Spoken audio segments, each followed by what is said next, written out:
कल हम आप लोगों को कुछ सवाल बताए थे, उसमें से अगर कोई सवाल तुमको समझ में ना आ रहा हो आप लोगों को तो उसको आप लोग पूछ सकते हैं। आ गया था सब कि कोई नहीं आ रहा है? सर हमें एक सवाल में डाउट है। चलिए बताइए। एक कार अच्छा रुको। एक कार 30 मीटर 30 मीटर प्रति सेकंड प्रति सेकंड से एक समान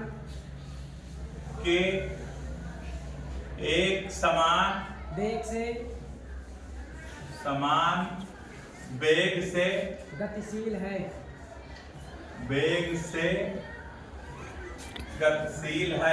इसका गतिशील है और इसका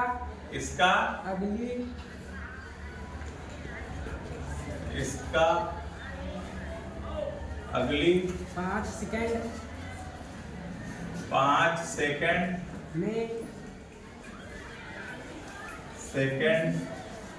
में त्वरण क्या होगा?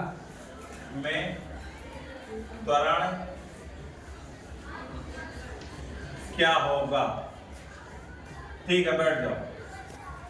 देखिए, ये तुम लोगों का आप लोगों का क्वेश्चन है कि एक कार 30 मीटर प्रति सेकंड के एक समान वेग से गतिशील है, इसका अगली 5 सेकंड में त्वरण क्या होगा। देखिए, इस सवाल में त्वरण पूछ रहा है। अभी हम इससे पहले बताए थे अगले वीडियो में कि त्वरण निकालने के लिए कौन सा सूत्र होता है और क्या क्या चीज दिया गया है उसको कैसे पहचानेंगे, ये सारी चीजें हमने बताया था उसमें।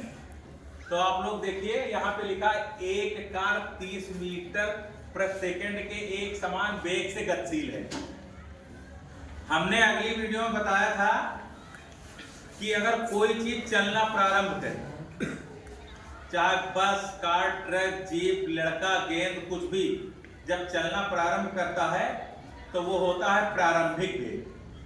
ठीक है, तो हमारा जो लिखा है एक कार 30 मीटर प्रति सेकंड के एक समान वेग से गतिशील है, तो ये जो 30 मीटर प्रति सेकंड है ये हमारा है प्रारंभिक वेग। और इसको कैसे पकड़ेंगे कि प्रारंभिक वेग है कि नहीं, क्योंकि इसका मात्रक लिखा है मीटर प्रति सेकंड।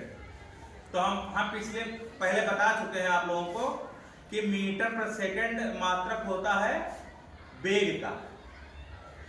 वेग का होता है चाहे वो प्रारंभिक हो चाहे अंतिम हो। तो ये कैसे पता चलेगा कि ये प्रारंभिक वेग का है कि अंतिम वेग का। तो यहाँ पे जैसे हमने बताया था कि चलना प्रारंभ करे तो प्रारंभिक वेग होता है। तो ये हमारा जो लिखा है 30 मीटर प्रति सेकंड, ये हो गया हमारा प्रारंभिक वेग। प्रारंभिक वेग u, प्रारंभिक वेग को हम u से प्रदर्शित करते हैं। तो हम लिखेंगे प्रारंभिक वेग u बराबर 30 मीटर प्रति सेकंड। 30 मीटर प्रति सेकंड। देखिए, सवाल लगाने के लिए कुछ चीजें और जरूरी होती है। ये होता है कि आपको सबसे पहले ये लिखना रहता है कि क्या चीज दिया गया है, फिर आप लिखेंगे कि क्या पूछ रहा है, और उसके बाद में सवाल लगाना है, फिर सूत्र लिखना है, फिर मान रखना है, फिर लगाना है। तो ये स्टेप टू स्टेप करना है, डायरेक्ट नहीं लगाना है सवाल को। अब देखिए, तो प्रारंभिक वेग हो गया u बराबर 30 मीटर प्रति सेकंड। अब देखिए लिखा इसका अगली 5 सेकंड में, मतलब अब लिखा है इसका अगली 5 सेकंड में, मतलब 5 सेकंड जो है हम बता चुके हैं पहले कि जो है सेकंड और मिनट या घंटा अगर लिखा हो तो समझ लो कि वो समय है। तो यहां हम लिखेंगे समय t बराबर 5 सेकंड। अब देखिए, हमने पहले बताया था कि अगर जैसे यहाँ पे मिनट होता या घंटा होता तब तो हम इसको जो है गुणा करते, कन्वर्ट करते सेकंड में, लेकिन ऑलरेडी ये सेकंड में है इसलिए इसको कुछ नहीं करना है, ऐसे लिख देना है। फिर लिखा है इसका त्वरण क्या होगा। तो देखिए, दो चीजें इसमें दी गई हैं, ठीक है, और तीसरा त्वरण पूछ रहा है।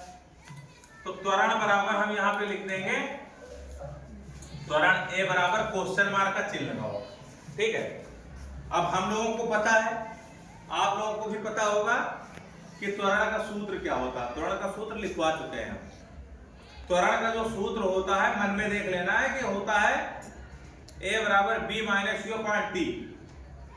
अब देखिए a निकालने के लिए हमको b की आवश्यकता है, u की आवश्यकता है और t की आवश्यकता है। तो सवाल में देखेंगे कि हमारे पास u है, t है, लेकिन v नहीं है, v नहीं है। तो एक चीज और सवाल में देख लीजिए कि अगर उसमें प्रारंभिक वेग दिया गया हो तो अंतिम वेग हम मान लेते हैं, और अगर अंतिम वेग दिया गया हो तो प्रारंभिक वेग मान लेते हैं। तो जब किसी भी वेग को मानेंगे तो वो 0 हो जाएगा। तो यहां पे हम लोग जो है अंतिम वेग को मान लेंगे। तो यहां आप लोग लिख दीजिए कि अंतिम वेग